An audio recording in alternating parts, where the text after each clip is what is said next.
специально все включил, обогрев, печку. Сейчас, если все выключу, то будет норм. Вот сейчас все тихо. В принципе, адекватно, да?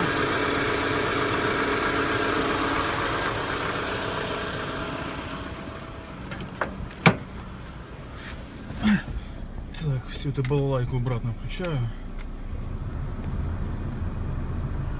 Вот, сразу уже слышно в салоне.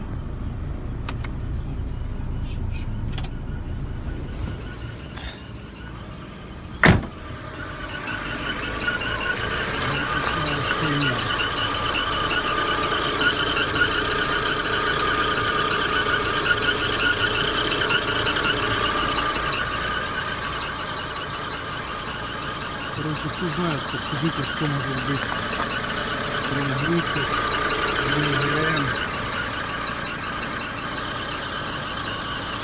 Менять ремень, менять ролики или помпу. Пробег 100 000.